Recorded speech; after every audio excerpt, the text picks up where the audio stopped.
Hello company secretaries.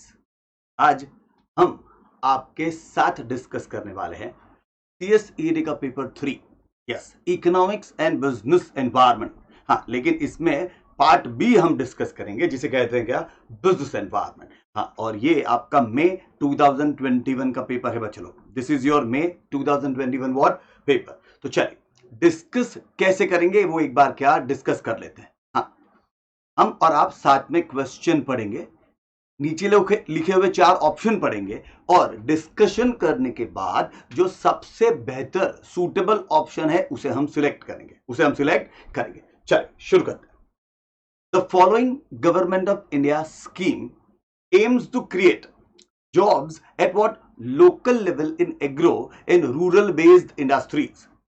It promotes new low end technology, low end मतलब सस्ता, सुंदर और टिकाऊ technology, and imports what entrepreneurship, skill development, training to youth with a view to empower them to set up own business enterprise. हाँ, ये चीज याद रखें एग्जाम में। Institute is known for asking big paragraph type questions, तो कभी कभार बच्चे उस पैराग्राफ में उलझ जाते हैं। तो यहां इंस्टीट्यूट ने क्या पूछा है हमें, what exactly institute is asking. भाई गवर्नमेंट ऑफ इंडिया की ऐसी कौन सी स्कीम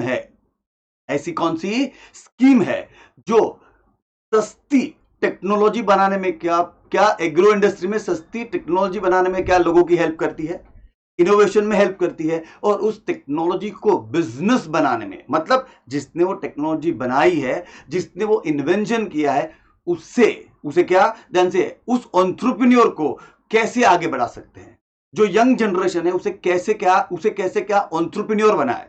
हाँ, मतलब गवर्नमेंट ऑफ इंडिया क्या चाहता है कि भाई लोग नौकरियां करे, बट जिसमें बिजनेस करने का पोटेंशियल है वो बिजनेस करे। हाँ, वो आगे बढ़े। क्यों? इससे इकोनॉमिक डेवलपमेंट होता है। बट सवाल क्या है, ऐसी कौन सी स्कीम है लोकल लेवल पे रूरल इंडस्ट्रीज में जो सस्ती टेक्नोलॉजी बनाने में हेल्प करती है और अपने यंग जनरेशन को ज्यादा से ज्यादा बिजनेस करने के लिए सपोर्ट करती है। देखिए हमारे पास 4 ऑप्शन है सामने। अटल इनोवेशन मिशन, हाँ, हमारे जो लेट प्राइम मिनिस्टर थे, with all due respect, Atal Bihari Vajpayee ji, ये उनके नाम पे स्कीम बनाई है, उनका शॉर्ट फॉर्म है AIM। Then agri business and rural transformation project. Third option है a scheme for promotion of innovation, rural industries and entrepreneurship. इसका शॉर्ट फॉर्म बड़ा सा क्या ब्यूटीफुल है, एस्पायर, जिसे देख के हमें कुछ क्या अच्छा लगे, एस्पायर, आगे बढ़ने की क्या कोशिश हो। और चौथा ऑप्शन है national rural and agro based development mission, MRAD। And अगर आपको जेन्युइनली इस स्कीम के बारे में पता है तो आप इमीडिएटली अपना आंसर सिलेक्ट कर सकते हैं। आंसर क्या है, एस्पायर। तो चलो, हमारा इंस्टीट्यूट एक बहुत एक्स्ट्रॉर्डिनरी क्या लेवल पे काम कर रहा है। See, they don't want you to just read and what remember, they want you to read, understand and remember better. I hope समझ में आ रहा है। इसीलिए वो प्रैक्टिकल क्वेश्चन पूछते हैं, वो आपको थियोरेटिकल क्वेश्चन नहीं पूछते। मतलब आपने अगर ये स्कीम पढ़ी है तो आपको पता होगा ये सारी चीजें स्कीम में होती है, एंड ये स्कीम्स के ऑब्जेक्टिव्स है। इसीलिए आप लोगों को क्या दोनों जानकारी होनी चाहिए, theoretical definitely and practical also. चलिए सेकेंड क्वेश्चन की तरफ आगे बढ़ते हैं। A reduction in interest rate on home loans by banks in India is an example of what following dimensions of business environment. ध्यान से देखिए, बिजनेस एनवायरमेंट, अपनी बात हुई है ये। बिजनेस एनवायरमेंट क्या चीज है भाई, कोई भी बिजनेस को शुरू करना है और उसे सक्सेसफुल होना है तो एनवायरमेंट सपोर्टिव होना चाहिए। हाँ, मेरे साथ फिर से, एनवायरमेंट क्या होना चाहिए, सपोर्टिव होना चाहिए। एंड बहुत सारे बिजनेस के एनवायरमेंट्स है, जैसे क्या legal, technological, political, economic, socio cultural, right, बहुत सारे हैं। ये हम क्या रिकॉर्डेड लेक्चर्स में भी डिस्कस कर चुके हैं और लाइव में तो आप लोगों के साथ डिस्कस करते ही है, बराबर है। क्लासेस में, प्रूविंग्स में, लाइव में तो हम ये डिस्कस करते हैं। तो अब सबसे इंपॉर्टेंट पार्ट, ये क्वेश्चन क्या है, कहते हैं इंटरेस्ट रेट्स इंडिया की बैंक्स ने कम किया है। तो ये इंटरेस्ट रेट का कम होना कौन सा एनवायरमेंट है, कौन सा बिजनेस एनवायरमेंट का टाइप है? देखिए 4 ऑप्शन है अगेन हमारे पास, legal environment, economic environment, political and social environment. See, legal environment as you all know very well, it is law, कानून, रूल्स एंड रेगुलेशंस, राइट? तो इकोनॉमिक, ध्यान से, बैंक रेट का कम होना ये लीगल एनवायरमेंट में नहीं आता। आप लोग पूछेंगे सर बैंक रेट तो कम कौन कर सकता है? आरबीआई कर सकता है। तो आरबीआई ने रूल बनाया ना, लेकिन लीगल एनवायरमेंट कानून बनाता है, कानून। बैंक रेट का कम होना ये क्या कानून नहीं है, गया। It is a policy of what? RBI. But ध्यान से, बैंक रेट का कम होना, इससे क्या फायदा होगा? होम लोन के लिए रेट ऑफ इंटरेस्ट कम होगा, तो आप लोग स्मार्ट हो, डेफिनेटली स्मार्ट हो, तो आप लोग समझ गए होंगे कि जैसे ही होम लोन का इंटरेस्ट रेट कम किया तो क्या फायदा होता है? लोगों को सस्ता लोन मिलेगा। तो जब ब्याज कम होगा तो क्या करते हैं लोग? ज्यादा लोन लेते हैं और ज्यादा होम क्या खरीदने की कोशिश करते हैं। ज्यादा मतलब 10-15 नहीं खरीद सकते। अब देन व्हाट, पहले जो 12% रेट था, 10% रेट था, जब मेरा इंटरेस्ट रेट इतना ज्यादा था तो आई नीड टू पे मोर, तो मेरे पास इतनी क्या काबिलियत नहीं है। अब क्या है? रेट कम हुआ तो क्या? लोग डिमांड ज्यादा करेंगे। अब आप समझ रहे हैं, जब डिमांड सप्लाई ये सारी बात आती है तो सब्जेक्ट कौन सा है? Yes, you are very correct, subject है इकोनॉमिक्स। सब्जेक्ट क्या है? इकोनॉमिक्स। और ये इकोनॉमिक एनवायरमेंट, और ये इकोनॉमिक का एनवायरमेंट है जिससे बैंक को भी फायदा होता है और क्या पूरी इकोनॉमी को फायदा होता है। तो इंटरेस्ट रेट का कम होना, जिससे क्या लोगों में क्या डिमांड बढ़ेगी? किसकी? लोन लेने की। लोन क्यों लेनी है? क्योंकि मुझे घर लेना है, तो घर की डिमांड बढ़ेगी और ओवरऑल इंडिया का बिजनेस इकोनॉमिकल क्या क्या क्या ज्यादा बेहतर सिनारी होगा। इसलिए ये आंसर क्या है? Economic environment. आई होप आप लोग समझ रहे हैं। हाँ, मैं जिस तरीके से आपको लाइव लेक्चर्स में, रिकॉर्डेड लेक्चर्स में चीजें डिटेल में समझाने की कोशिश करता हूं, आज भी आप लोगों के सामने उसी तरीके से पेश आ रहा हूं। हाँ, मतलब छोटा सा क्या वीडियो हो या फुल फ्लेज लेक्चर हो, बच्चों को बेसिक समझना चाहिए। ये प्रूविंग्स का बेसिक इंटेंशन है, गया, and that is the intention. चल, अब सेकंड के बाद थर्ड क्वेश्चन की तरफ मुड़ते हैं। हाँ, ये बहुत ही ट्रिकी क्वेश्चन है, आप लोग समझेंगे और हम पहले आपको कंफ्यूज करेंगे और फिर कंफ्यूजन को क्या सॉल्व करेंगे। देखिए ध्यान से, the information gathered and presented in a feasibility study, and presented in what? A feasibility study helps entrepreneurs to do all of the following except, तो पहला कंफ्यूजन क्या है भाई? जब कोई feasibility study करता है, बच्चे पूछते हैं सर ये feasibility study क्या होता है? मतलब जब हम कोई प्रोजेक्ट को हाथ में लेने की कोशिश करते हैं, when we would like to do some project in the future, तो क्या ये प्रोजेक्ट सही है? सेकेंड क्वेश्चन, क्या ये प्रोजेक्ट क्या प्रॉपर है? क्या ये प्रोजेक्ट से मुझे कुछ रिटर्न्स मिलेंगे? क्या ये प्रोजेक्ट में इतना सारा पैसा इन्वेस्ट करना लाजमी है? लाजमी मतलब इज इट रिक्वायर्ड? मतलब in short, in the future क्या ये प्रोजेक्ट से मुझे फायदा होगा? हाँ, तो इसे कहते हैं फिजिबिलिटी स्टडी। इसे क्या कहते हैं? Feasibility study. फिर से क्वेश्चन रीड करो। The information gathered and presented in a feasibility study helps entrepreneurs to do what? All of the things except, all of the things except, मतलब feasibility study से नीचे लिखी हुई सारी चीजें होगी, बट जो चीजें होगी वो सिलेक्ट नहीं करनी है। क्या सिलेक्ट करना है? एक्सेप्ट। क्या सिलेक्ट करना है? एक्सेप्ट। चलिए तो रीड करते हैं। क्या point number 1, that is what? Option 1, identify tax efficient ways to pay salary to employees. ये लॉजिकल है। हाँ, मतलब ध्यान से, यहां बच्चे क्या बोलते हैं? ये तो टैक्स इवेजन है सर, यहां तो टैक्स चोरी करने की बात सिखाते हैं। गलत, यहां पे टैक्स चोरी करने की बात नहीं सिखाते। अगर प्रोजेक्ट को सही मायने में डिटेल में स्टडी करोगे, फिर से एक बार, क्या? प्रोजेक्ट को सही मायने में डिटेल में अगर आप लोग स्टडी करोगे, अरे जागो बच्चे लोग, क्या करोगे? स्टडी करोगे, तो ये समझ में आएगा कि हम किस तरीके से अपने खर्चे कर सकते हैं, how we are supposed to expend our valuable resources, correct? तो अगर हम एम्प्लॉइज को इस तरह से सैलरी देंगे तो एम्प्लॉइज को भी फायदा होगा और ऑर्गेनाइजेशन को भी फायदा होगा। तो इसे कहते हैं टैक्स प्लानिंग। हाँ, तो फिजिबिलिटी रिपोर्ट में ये पता चलता है, बट हम क्या ढूंढ रहे हैं? जो फिजिबिलिटी स्टडी का फायदा नहीं है वो ढूंढ रहे हैं। अरे गया, जिंदा हो। हाँ, ध्यान से। बी पॉइंट क्या है? Identify logistic and other business linked problems and solutions. Of course जब हम फिजिबिलिटी स्टडी करते हैं तो लॉजिस्टिक, हाँ, अगर इजीएस्ट वर्ड में समझाऊं तो ट्रांसपोर्टेशन के प्रॉब्लम्स तो हम समझते हैं। हाँ, logistic is not just transportation, but यहां पे सिर्फ इतना ही समझिए कि भाई कोई गुड्स कहीं और जगह है तो वहां से उसे यहां कैसे लाया जाए। How we can support our what transportation, क्या विंग फैसिलिटी। तो that is what is the idea. तो फिजिबिलिटी स्टडी करेंगे तो ये भी पता चलेगा कि भाई ये प्रॉब्लम है और उस प्रॉब्लम का सॉल्यूशन क्या है। उस प्रॉब्लम का क्या है, सॉल्यूशन क्या है। आगे देखिए, list of all things that needs to make business work. तो ये थोड़ा डाइसी लग रहा है। हाँ, तो इस पे बाद में डिस्कस करते हैं।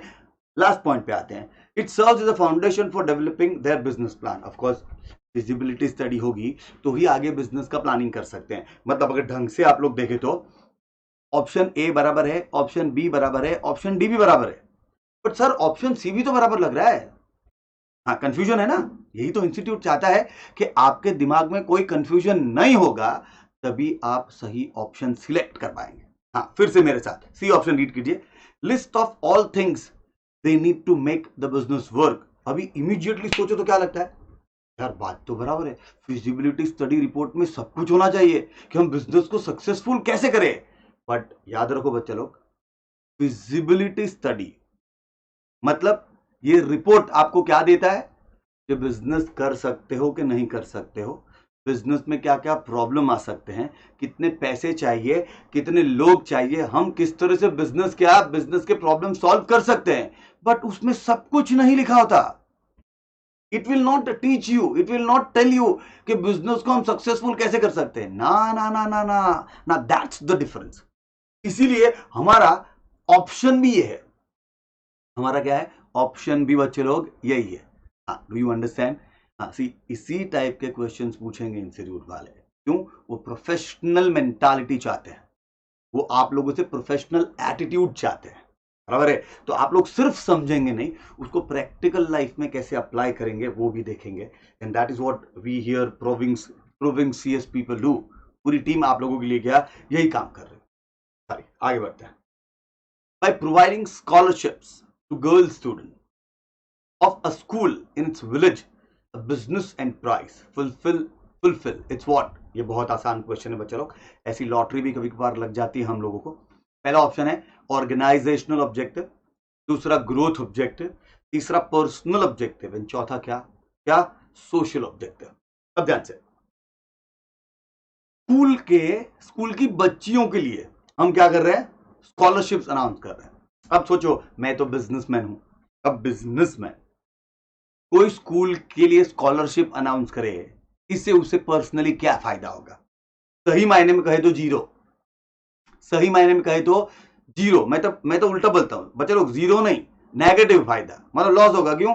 जो मेरा काम नहीं है वो मैं क्यों कर रहा हूं? बट याद रखो, बिजनेस एंटरप्राइजेस का एक एक जेन्यून मोटिव होता है, ऑब्जेक्टिव होता है। इसे कहते हैं क्या? CSR, corporate social responsibility. तो मेरे ऑर्गेनाइजेशनल के ऑब्जेक्टिव में स्कॉलरशिप देना ये नहीं लिखा है। तो पहला वाला ऑप्शन क्या क्लियर हो गया। सेकेंड, ग्रोथ ऑब्जेक्टिव, ये भी डिस्कस कर लेते हैं। अब दूसरों को स्कॉलरशिप देने से क्या आपके बिजनेस का ग्रोथ बढ़ने वाला है? बच्चे कहेंगे सर क्या आप भी क्या बोल रहे हो। हाँ, ध्यान से, स्कॉलरशिप देने से ग्रोथ बढ़ता तो मैं तो स्कॉलरशिप ही देता ना। बट नहीं, ग्रोथ कब बढ़ता है? जब सेल बढ़ता है, एडवर्टीजमेंट होती है, कस्टमर परचेज करता है। बराबर है? बट इसमें तो ऐसा कोई ऑप्शन नहीं है, तो ऑप्शन बी भी क्या? कैंसल। ऑप्शन बी भी क्या हो गया? कैंसल। बराबर है? Third, personal objective. पर्सनल, अब इसमें कोई पर्सनल मोटिव तो होता नहीं। जब मैं बिजनेस करता हूं तो प्रोफेशनल होता हूं।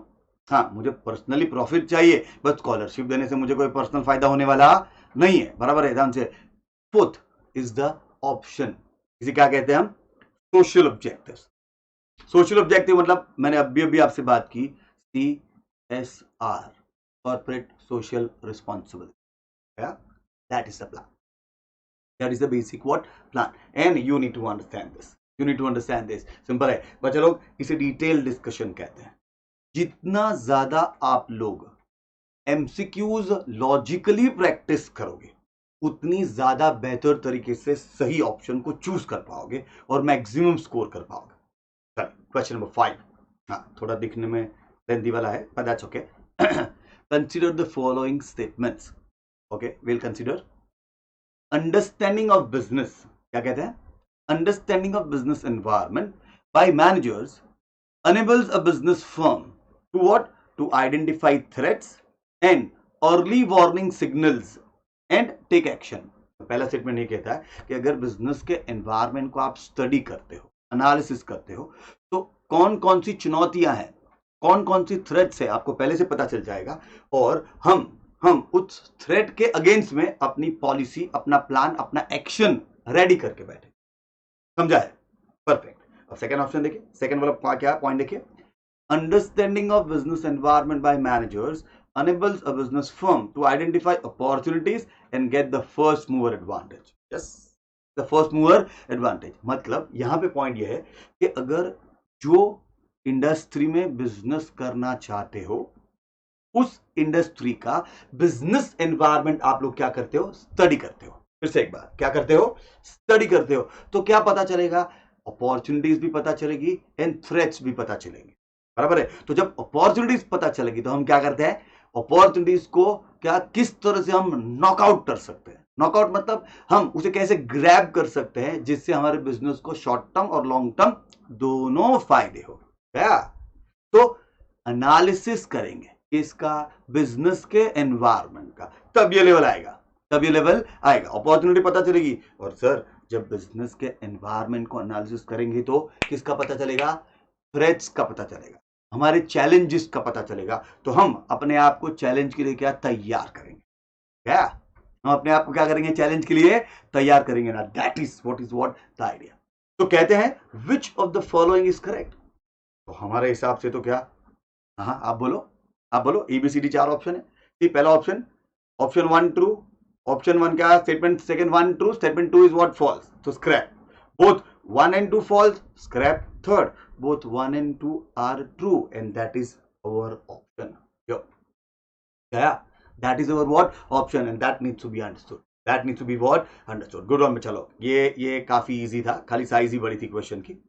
अब अगेन कॉन्सेप्ट बेस्ड क्वेश्चन आपके सामने. A foreign firm enters into contractual arrangement by virtue of which it grants access to the patents, brand names, trade secrets, knowledge or technology to an Indian firm in India. Of course, Indian firm in India for a क्या fee arrangement is known as. मतलब एक foreign की company ने कोई India की company को India में काम करने के लिए अपने पेटेंट्स दिए, अपने क्या ब्रांड नेम, गुडविल दिया, ट्रेड सीक्रेट दिया, बिजनेस के टेक्नोलॉजी का नॉलेज दिया, और सामने वो इंडियन कंपनी क्या करेगी? वो फॉरेन कंपनी को पैसे देगी, फीस देगी. क्या लिखा है ना? क्या देगी? फीस देगी. सिंपल. तो कहते हैं इसे क्या कहते हैं? ऐसी अरेंजमेंट्स को क्या कहते हैं?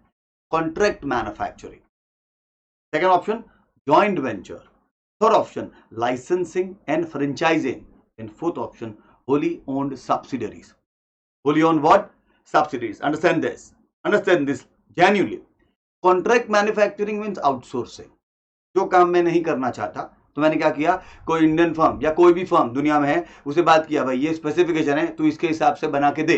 बात खत्म, बात खत्म. वहां ट्रेड सीक्रेट, ब्रांडिंग, ये कुछ नहीं होता. सिर्फ क्या? कॉन्ट्रैक्ट ट्रांसफर होता है. बट अपने यहां पे तो क्या गया? पेटेंट्स भी गए, ब्रांड नेम्स भी क्या सिखाया, ट्रेड सीक्रेट भी दिए, टेक्नोलॉजी भी क्या ट्रांसफर की. तो पहला वाला ऑप्शन तो नहीं है. First option is what? Scraped. बराबर है. Second joint venture. Joint venture मतलब काइंड ऑफ बिग पार्टनरशिप. कोई एक प्रोजेक्ट के लिए कोई 2 कंपनियां साथ में आके वो काम करती हैं. एग्जांपल लेते हैं, simple.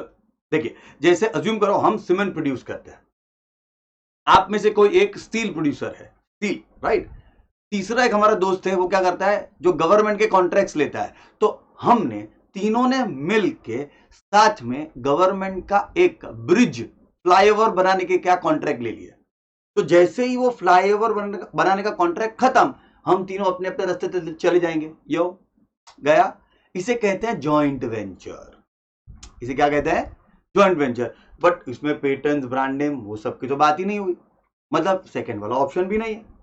Third option, licensing and franchising.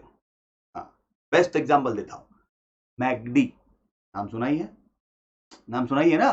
दूसरा स्टारबक्स, बराबर है। अब ध्यान से देखिए आप लोग, मैकडी, मैकडोनाल्ड किसी और कंट्री का क्या बर्गर इंडिया में वहां जैसे मिलता है वैसे ही बना के बेचते हैं। हाँ, मतलब मैकडी ने अपनी ब्रांड दी, अपनी पेटेंट दी, अपना गुडविल दिया, वो मशीनरी भी इंपोर्ट होती है और वहां का एनवायरनमेंट भी वो जो ओरिजिनल मैकडी वाले कहते हैं वैसा होता है। हाँ, और जो इंडियन फर्म इंडिया में मैकडी के प्रोडक्ट्स बेचेगी, वो क्या करती है? वो क्या करती है? उस मैकडी को अपनी फीस देती है।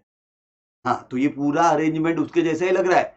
हाँ, मतलब ये क्या है? सी ऑप्शन हो सकता है, बट वेट करते हैं, लास्ट ऑप्शन पढ़ लेते हैं।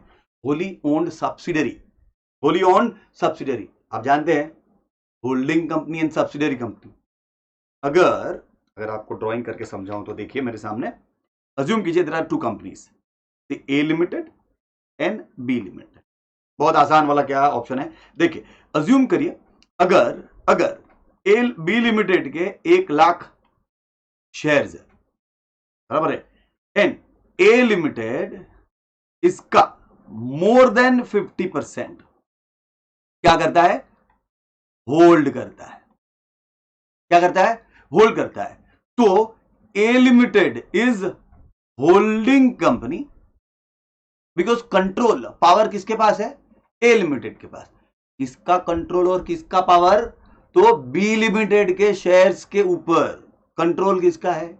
ए का। तो ए को कहेंगे होल्डिंग कंपनी और बी को क्या कहेंगे हम? Subsidiary company. हाँ बच्चे लोग, हैंड राइटिंग थोड़ा मेरे जैसा है तो प्लीज बेयर विथ मी। इसे क्या कहेंगे? Subsidiary company. बात बराबर है। तो यहां जो अरेंजमेंट हो रहा है वहां क्या है? ऐसी कोई होल्डिंग सब्सिडियरी ओनरशिप वाली बात नहीं है, बराबर है। तो सबसे बेस्ट ऑप्शन अपने लिए कौन सा है? सबसे बेस्ट ऑप्शन अपने लिए है क्या? Licensing and franchising. हाँ बच्चा लोग, मैं फिर से कहता हूं, as a teacher I am re-repeating this statement. You are supposed to have both, first theoretical knowledge and an expert practical application knowledge. बात समझो, एंड ये जरूरी है। ये क्या जरूरी है? ये सब्जेक्ट आपका सीएस एग्जीक्यूटिव का बेस है। बेस, हाँ, सब्जेक्ट कौन सा? यहां जो आपको बिजनेस एनवायरनमेंट का बेसिक सिखाया है ना, वो चीज सीएस क्या एग्जीक्यूटिव सेकेंड ईयर में स्ट्रैटेजिक मैनेजमेंट सब्जेक्ट का बेस हो जाता है। बेस क्या हो जाता है?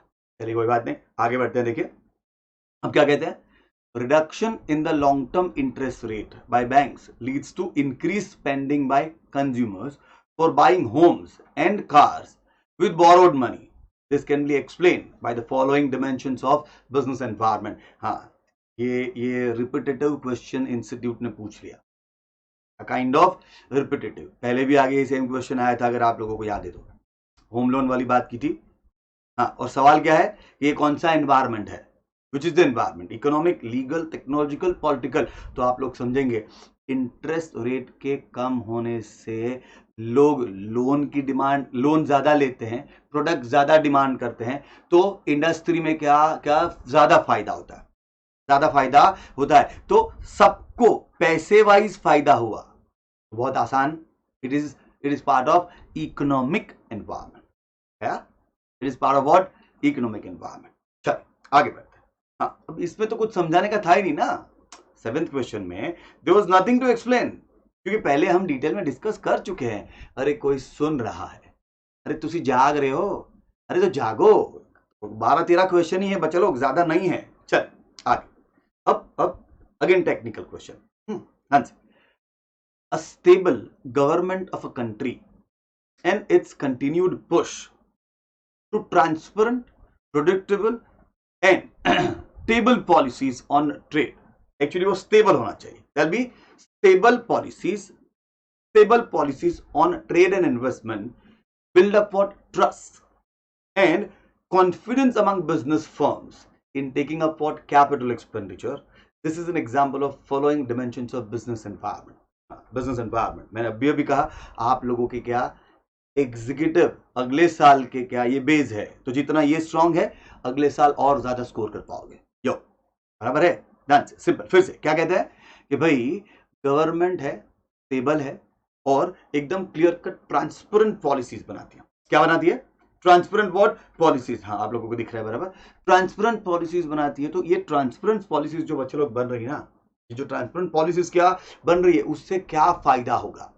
हाँ, और हाँ, अभी आप लोग पूछोगे क्या फायदा होगा, तो क्या जवाब क्या होगा? सर पॉलिसी अच्छी होगी तो लोगों का क्या गवर्नमेंट पे भरोसा होगा, तो लोग भी क्या बिजनेस में ज्यादा इन्वेस्ट करने के लिए क्या पॉजिटिव होंगे, बिजनेस में ज्यादा इन्वेस्टमेंट होगा तो एम्प्लॉयमेंट अपॉर्चुनिटीज बढ़ेगी, तो क्या सबका स्टैंडर्ड ऑफ लिविंग बढ़ेगा, सबको नौकरियां मिलेगी और पूरे देश की इकोनॉमी को क्या मिलता है? एक बूस्ट मिलता है, एक सपोर्ट मिलता है। बट ये कब हुआ? जब गवर्नमेंट ने positive policy, transparent policy, stable policy क्या लॉन्च की गया। अब ये सबसे important part, this is the most important part. अब मुझे बोलो, गवर्नमेंट ने अच्छी पॉलिसी बनाई तो ये सब हुआ, और गवर्नमेंट ने अच्छी पॉलिसी नहीं बनाई तो ये नहीं होता, नहीं होता, बराबर है। तो कंफ्यूजन क्या होता है पता है बच्चों? ये पॉलिटिकल एनवायरमेंट है या ये इकोनॉमिक एनवायरमेंट है? ये इकोनॉमिक व्हाट एनवायरमेंट है, ध्यान से। हाँ, कहते हैं स्टेबल गवर्नमेंट जिस देश में होती है उस देश की उन्नति मतलब प्रोग्रेस विल बी क्या? Awesome, will be awesome. And इसीलिए ये पार्ट ऑफ पॉलिटिकल एनवायरमेंट। ये क्या है? पार्ट ऑफ पॉलिटिकल एनवायरमेंट है। हाँ, कोई बच्चों को शायद ये भी डाउट आएगा, सिंसियरली क्या डाउट आएगा? सर तो इकोनॉमिक बेनिफिट भी तो हुआ, बट इकोनॉमिक बेनिफिट क्या हुआ? बाद में हुआ। कब? जब पॉलिटिकल एनवायरमेंट सही था तब। यो अरे गया, and that is the most important part, that is the most what important part. चलिए अब आगे बढ़ते हैं। हाँ बड़ा क्वेश्चन, आराम से। The following government of India scheme aims to foster entrepreneurship in science and technology domain for generation of employment and wealth. भाई गवर्नमेंट ऑफ इंडिया की कौन सी ऐसी स्कीम है जो एंटरप्रेन्योरशिप को सपोर्ट करती है? फोस्टर करना मतलब बूस्ट करना, हाँ, स्ट्रांगली सपोर्ट करना। हाँ, तो एंटरप्रेन्योरशिप को क्या सपोर्ट करती है? कौन सी फील्ड में? साइंस टेक्नोलॉजी डोमेन, मतलब इन्वेंशन इनोवेशन में क्या क्या ज्यादा नौकरियां मिले, लोग ज्यादा तरीके से क्या अपने खुद के आइडियाज लेके आए, कुछ नया करे। तो ऐसी कौन सी स्कीम है? कहते हैं, आगे बढ़ते हैं। It is being promoted in academic institutes, science colleges, engineering colleges, universities, management institute in order to develop an institutional mechanism to create what? Entrepreneurial culture। भाई गवर्नमेंट वाली स्कीम क्या बड़ी बड़ी कॉलेजों में, बड़े बड़े क्या थोड़ा युवा जो है तो आपको दिखेगा, हाँ, बड़े बड़े क्या इंस्टीट्यूट में अप्लाई करने की क्या प्लान कर रहे हैं। तो ये कौन सी स्कीम है? 4 ऑप्शन है। New gen innovation and entrepreneurship development centre, इसका शॉर्ट फॉर्म है न्यू जेन IEDC। आई बोले तो innovation, E entrepreneurship, D development and centre.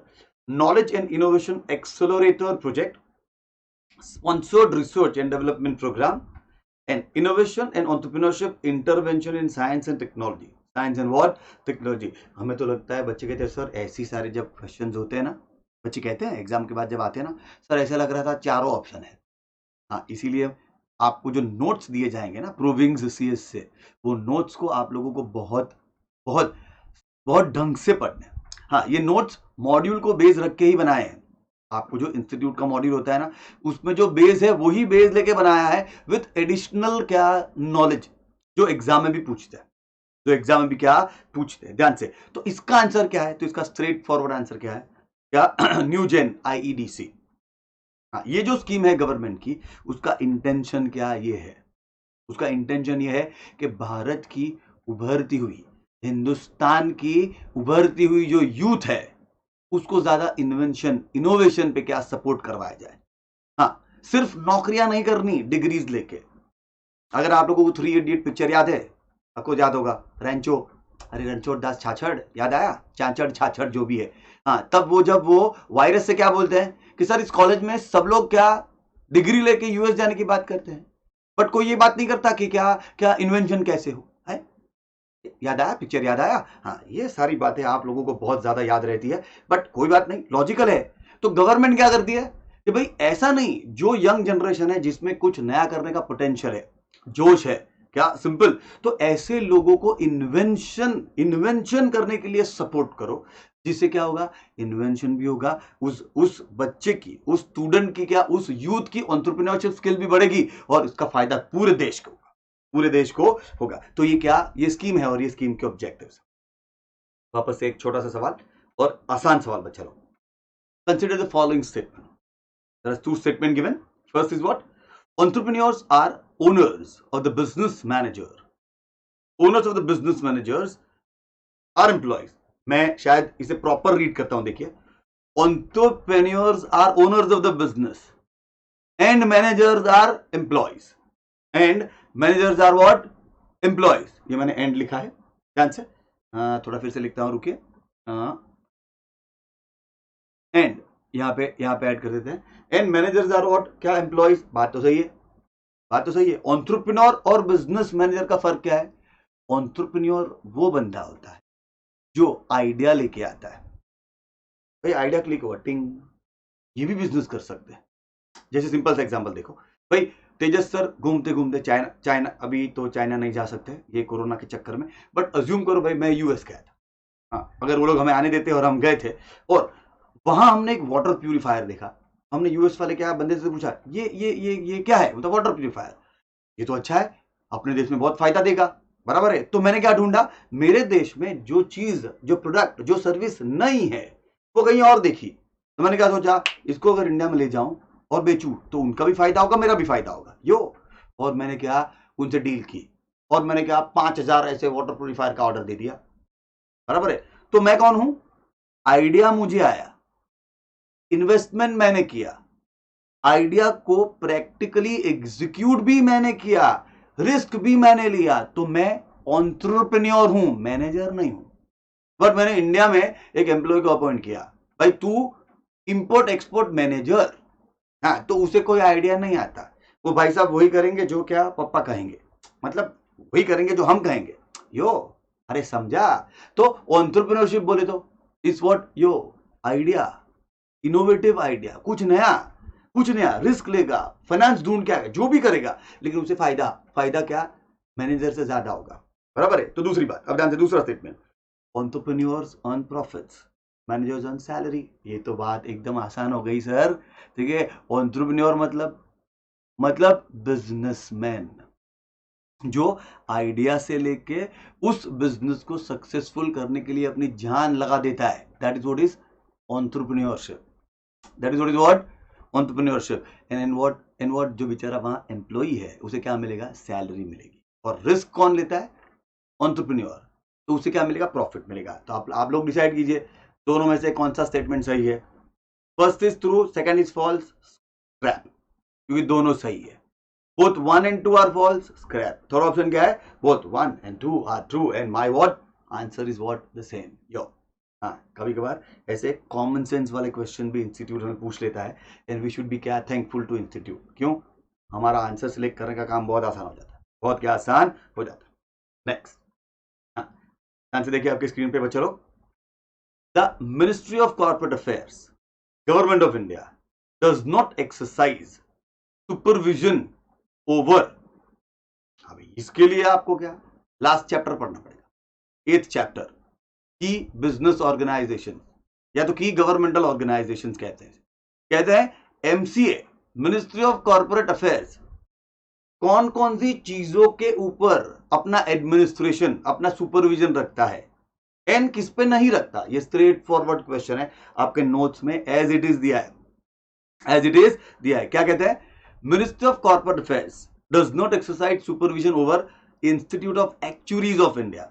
Actuaries ये इंश्योरेंस वाले फील्ड में बहुत ज्यादा मायने रखता है कोर्स, इंश्योरेंस की स्कीम्स बनाने में, इंश्योरेंस के प्लानिंग में, ये जो इंश्योरेंस की अलग अलग जो स्कीम्स बनती है ना, जैसे लाइफ इंश्योरेंस कॉर्पोरेशन है, तो उसमें कईयों टाइप की अलग अलग क्या स्कीम्स है, तो स्कीम कैसे बने, उसका प्रीमियम कैसे कैलकुलेट किया जाए, वो सारे काम ये करते हैं। बहुत ही one of the difficult course of क्या इंडिया राइट नाउ।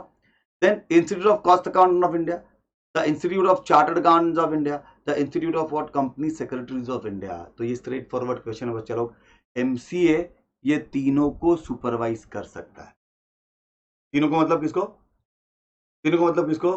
ध्यान से देखो, क्या institute of actuaries, sorry, cost accountant, chartered accountants and company secretary and what company secretaries.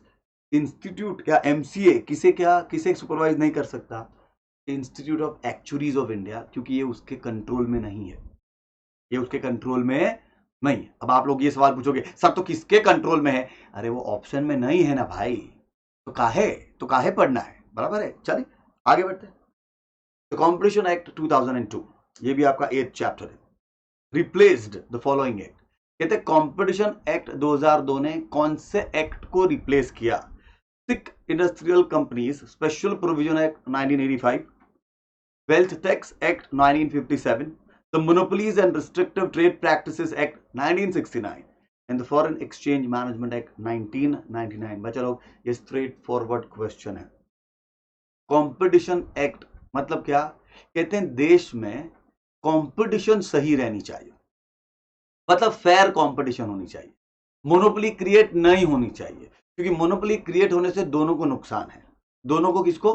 Government को भी और कस्टमर को तो डेफिनेटली है, बराबर है। तो एक मोनोपोली क्रिएट होगी तो बहुत सारे दूसरे जो क्या इंडस्ट्री वाले होंगे, जो स्मॉल क्या बिजनेसमैन होंगे, उनको दिक्कत होगी। तो ऐसा नहीं होना चाहिए, ऐसा नहीं होना चाहिए। तो बहुत सालों पहले ये मोनोपोली नहीं हो, वो रूल्स एंड रेगुलेशंस, वो प्रोसीजर्स, वो लॉज किस में थे? तो ऑप्शन सी में थे, monopolies and restrictive trade practices act 1969। हाँ, बहुत पुराना एक्ट है और बहुत बढ़िया था, बट जमाना जैसे आगे बढ़ा, बिजनेस का एनवायरनमेंट जैसे बदला, फिर हमने फॉरेन इन्वेस्टमेंट को क्या इंडिया में अलाउ किया, तो ये पुराना एक्ट में बहुत सारे चेंजेस लाना जरूरी हो गया। तो गवर्नमेंट ने क्या किया? इस एमआरटीपी एक्ट को स्क्रैप किया और उसके बदले नया एक्ट लेके आए जिसे कहते हैं द कॉम्पिटिशन एक्ट 2002।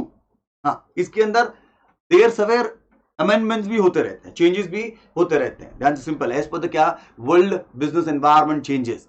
तो अभी फिलहाल क्वेश्चन क्या है? कॉम्पिटिशन एक्ट 2002 किसे स्क्रैप करके आगे आया? तो answer is the MRTP act, तो monopoly restrictive trade practices act 1969। Question 13, क्या factors and forces of business environment are independent? Factors and forces means business environment में जितने भी फैक्टर्स है, जितने भी फोर्सेस है, बराबर है, रिक्वायरमेंट, ठीक है, रिलेटेड एनवायरनमेंट, अनरिलेटेड एनवायरनमेंट, ये सब क्या है? इंडिपेंडेंट है। कहते हैं they interact with each other and influence each other. वाह, कहते हैं वो इंडिपेंडेंट भी है। कहते हैं क्या? बिजनेस के फैक्टर्स, फोर्सेस, बिजनेस एनवायरनमेंट के फैक्टर्स एंड फोर्सेस क्या है? ये इंडिपेंडेंट है। ये क्या है? इंडिपेंडेंट है, बट कहते हैं वो एक दूसरे को क्या अफेक्ट भी करते हैं, एक दूसरे को अफेक्ट भी करते हैं। और ऐसे फीचर को क्या कहते हैं? ऐसे फीचर ऑफ बिजनेस एनवायरनमेंट को क्या कहते हैं? ध्यान से, ये आपका 7th चैप्टर है, बिजनेस एनवायरनमेंट। ध्यान से देखो, डायनामिक नेचर, नो, डायनामिक का मतलब, हाँ बोलो ना, तो बोल सकते हो बच्चे लोग। हाँ, डायनामिक का मतलब क्या? जो बदलते रहता है, हाँ, change. Business environment consistently changes. आसान एग्जांपल देता हूं, बहुत सालों पहले फैक्स मशीन्स होते थे। यहां एक पेपर डालो मशीन में, यूएस में, यूके में, कनाडा में, ऑस्ट्रेलिया में, अगर किसी के पास फैक्स मशीन है तो सीधा निकलेगा। ये क्या था? फैक्स था। अब फैक्स मशीन है नहीं, जमाना बदल गया, एनवायरनमेंट बदल गया। दूसरा एग्जांपल लो, बहुत आसान भाई, हम पहले थम्स अप, पेप्सी, लिम्का, ये सारी चीजों की आप बहुत डिमांड करते हैं। क्यों? यो लगता है cool, no, it's cool dude. But आजकल हम हेल्दी ड्रिंक्स इस्तेमाल करते हैं, हम फ्रूट जूसेस क्या खरीदते हैं, तो एनवायरनमेंट चेंज हुआ, बराबर है। तो डायनामिज्म या कंसिस्टेंट चेंजेस, बट यहां पे वो सूट नहीं करता है। तो भाई बिजनेस एनवायरनमेंट के अलग अलग जो फैक्टर्स है, फोर्सेस है, वो एक दूसरे से अलग है, बट फिर भी एक दूसरे को अफेक्ट करते हैं। इसे क्या कहते हैं? Changes, dynamism? नो, ये नहीं है। तो पहला वाला ऑप्शन क्या है? कहते हैं it is interrelated. Yes, it is what? Interrelated. ये हो सकता है, ये हो सकता है। कहते हैं इट इज रिलेटिव। अब बिजनेस एनवायरनमेंट रिलेटिव है। रिलेटिव मतलब भाई किसी एक के पॉइंट ऑफ व्यू से ये फायदेमंद बिजनेस है, तो किसी एक के पॉइंट ऑफ व्यू से क्या नुकसान वाला है। It is relative, personal. जैसे ओला उबर इंडिया में लॉन्च हो गया 6-7 साल पहले, बराबर है, इससे नुकसान किसको होगा? तो रिक्शा वालों को, टैक्सी वालों को। तो Ola Uber point of view business environment क्या है? पॉजिटिव है, बट उनके पॉइंट ऑफ व्यू क्या है? नेगेटिव है। गया। दूसरा एग्जांपल लो भाई, पूरे मुंबई में अब क्या बन रहा है? अब पूरे मुंबई में क्या, पूरे देश में मेट्रो बन रहा है, अलग अलग क्या सिटीज में मेट्रोज क्या क्या कंस्ट्रक्ट हो रहे हैं। अब इससे फायदा किसको होगा? मेट्रो को, बराबर है, नो डाउट वो गवर्नमेंट है, वो जो लोकल ट्रेन में पब्लिक कम हो जाएगी। हाँ, बट इसमें क्या है, दोनों कनेक्टेड है, दोनों गवर्नमेंट है, दोनों गवर्नमेंट है। तो लोकल की तकलीफों को कम करने के लिए, लोकल ट्रेन में जो इतनी गर्दी होती है उसे कम करने के लिए क्या हो रहा है, क्या हो रहा है, हम कहां शिफ्ट हो रहे हैं? मेट्रो पे। तो that is what is the idea. तो किसी के लिए फायदा, किसी के लिए नुकसान, that is what is the most important part, that's what is the most what important part. इन कहते हैं बिजनेस एनवायरनमेंट इज कॉम्प्लेक्स। हाँ, कॉम्प्लेक्स तो है, कब कौन सी चीज कितने लेवल से चेंज होगी ये पता नहीं चलता ना। हाँ, ये सारा हमने क्या क्या इस बिजनेस एनवायरनमेंट के 7th चैप्टर में बहुत ज्यादा डिटेल में डिस्कस किया है। ये फीचर्स ऑफ बिजनेस एनवायरनमेंट है। तो ये आंसर क्या, ए, सी और डी। अब ये 4 में से कौन सा आंसर होगा? Inter related. अभी आज जो पेपर में डिस्कस किया ना, वही डिस्कस करता हूं आपके साथ। गवर्नमेंट ऑफ इंडिया ने ट्रांसपेरेंट पॉलिसी लॉन्च की, क्लियर कट पॉलिसी लॉन्च की, बराबर है, जिससे फायदा किसको हुआ? जिससे फायदा किसको? बिजनेसमैन को। तो अब ध्यान से, पॉलिटिकल एनवायरनमेंट में चेंजेस हुए पॉजिटिव, तो देश का इकोनॉमिक एनवायरनमेंट ज्यादा पॉजिटिव हो गया एंड एवरीवन एंजॉयड। बात समझ में आई? तो पॉलिटिकल और इकोनॉमिकल दोनों क्या है? इंडिपेंडेंट है, दोनों एक दूसरे पे कनेक्टेड नहीं है। अब कनेक्टेड नहीं है, लेकिन एक में पॉजिटिव चेंज होने से दूसरे में पॉजिटिव चेंज आया ना, अरे गया। That is what the point is. और इसीलिए कहते हैं इसे क्या, इसे इंटर रिलेटेड नेचर कहते हैं। That is what the one of the feature of business environment. हाँ, feature of business what environment. तो चलो, इसी के साथ आपका पेपर 3 का बिजनेस एनवायरनमेंट वाला पार्ट यहाँ पे खत्म होता है बस।